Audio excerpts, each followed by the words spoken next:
पाशाङ्कुशाभयवरप्रदशूलपाणिं वाराणसीपुरपतिं भज विश्वनाथम्। सीतां सुशोभितकिरीटविराजमानौ फालेक्षणानलविशोषितपञ्चबाणम् नागाधिपारचितभासुरकर्णपूरं वाराणसीपुरपतिं भज विश्वनाथम्।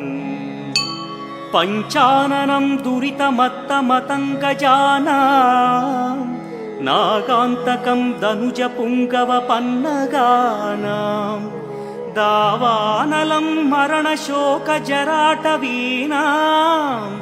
वाराणसीपुरपतिं भज विश्वनाथम्। तेजोमयं सगुणनिर्गुणमद्वितीयम्